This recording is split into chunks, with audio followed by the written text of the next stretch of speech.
Snapchat is doing damage control after its CEO was accused of saying the app was, quote, only for rich people. Now, according to Business Insider, Snap Inc. is denying that its CEO, Evan Spiegel, once said the app was only for rich people and he didn't want to expand into poor countries like India and Spain. That quote got picked up because this was a separate court document. We'll get into that, but that quote was picked up by Variety and a number of different publications, which launched like this huge outrage on social. You may have seen it, where people were calling to go on the app and not only delete the app, but also rate it as a 1-star. And if you look at it, it really has affected the way that Snapchat is rated now. So the original complaint, which was a court document that was now open, and that's why that you see Variety and a number of different publications publishing it. What happened was Anthony Pompliano, okay, this is the man who filed the court complaint, and he served as the company's growth lead for a few weeks in 2015. Now, this was just a little part in his complaint. And his main part of his complaint was the fact that he claims, these are all allegations, and again, I said Snap Inc., they are denying all of it, but he claims that Snapchat, they were lying about their metrics, and that was his main complaint. And then he listed some other bullet points to bolster his case, and that was the one about Evan Spiegel, the CEO, saying that he did not want to expand into poor countries. So, and now it is affecting them. If you look on social media, you have a lot of people claiming that they have already deleted the app because they are insulted by what this CEO allegedly said. Thoughts, 5 words or less. Clap back, Snapchat. There's no filter for that. But you can be dogs. Social snapping back. But is that really fair? Again, these are just allegations between one person and the other. We don't know what was said in that room, and maybe it's accurate. But if it's not accurate I don't know. It was a strategic decision between two people, and yes, maybe so it's possible that Evan Spiegel didn't say this. It's possible that if he said it, he was just wording it weirdly, but he's like, we do better when we expand in more wealthy countries. Because the people who use it have more buying power, and when we go in a company that's losing $500 million a year, we want to be the most marketable as possible, especially since now we're a public company, and this might have happened before, but if we're angling to be a more public company, we need to make decisions that make us as profitable as possible. So yeah, he might be a dick, but does that affect anything? And did he say this publicly? Does his actions other than this back it up? I don't know. I think people are just happy to boycott shit and get angry for various reasons. Brett Evan Ehrlich. Oh, you know his middle name? I didn't even know his middle name. I agree with you.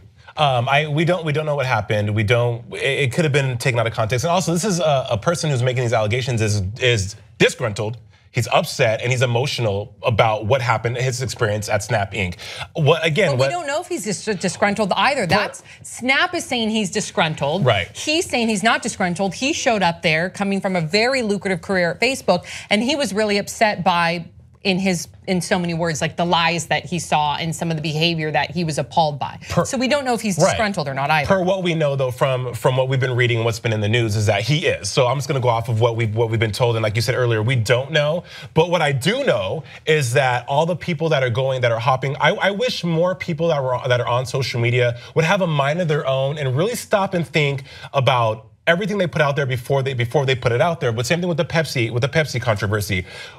Make sure you have all your ducks in a row. I'm not gonna go on social media. Let's say something happened, me and you have a falling out, or you guys have a falling out. I don't work here, but I read about it.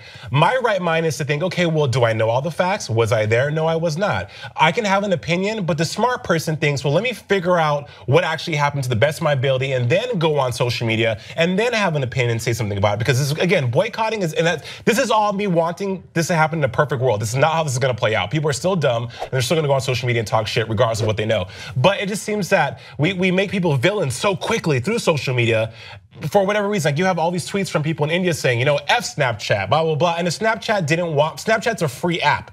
Anyone can download it, and they said that in their statement. It's a free app, people. You can download it. People in India do download it. It's there to have fun with, use it. So when I read the story, it made me think like, wow.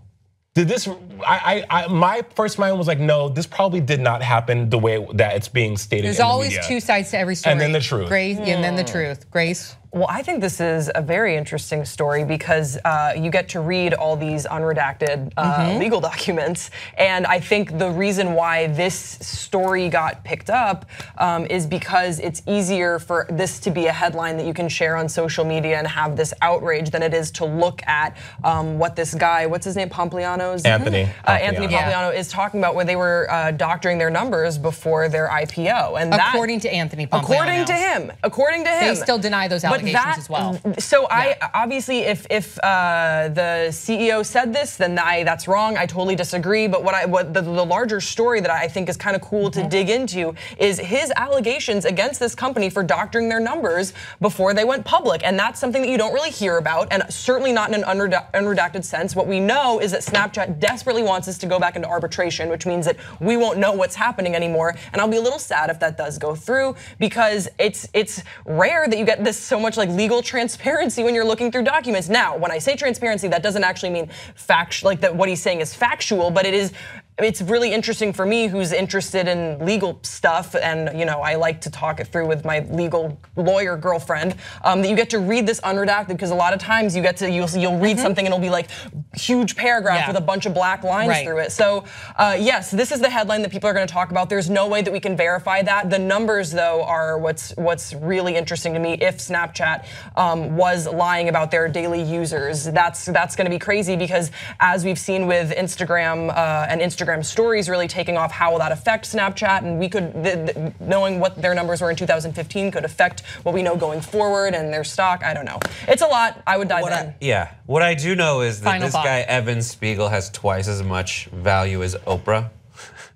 He's worth like $5 billion. Because he's a better talk show host, and everyone knows that. Yeah, he's really better. He's a great interviewer, except he won't do a show in India. I would compare it to the Uber thing, people flying off the handle at Uber, even though Lyft was, when they said boycott Uber, delete Uber, even though Lyft was doing the same thing, taking people to the airport, and Uber was actually being nice by not surging people.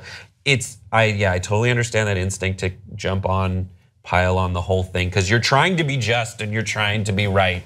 But yeah, definitely look before you leave. And then also when they're looking at the IPO, another thing they figure into it is the volatility of the leadership. And that's why Uber's having so much trouble, is because folks are looking at that CEO before they try to go public. They want to make sure that that's all taken care of. And that has delayed their initial public offering. But yeah, I say just use the app.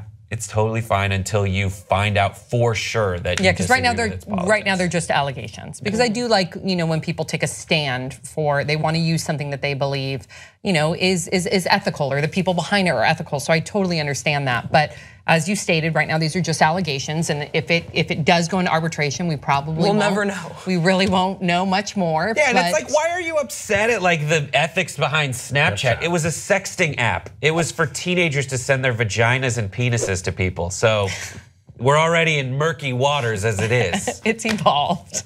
Okay. All right. Now you can have a geofilter for your penis and vagina on Snapchat. Wait, what? You said it's evolved. You can have separate filters for your penis and vagina on Snapchat. Yeah, it can have dog ears. I've never tried that, Brett. Remember you guys tried to get me to snap? I still have never snapped before. Really? Yeah, I'm over Snapchat. It's for the kids. Okay. Please share your thoughts in the comment section below, and we'll see you next time on Pop Trigger.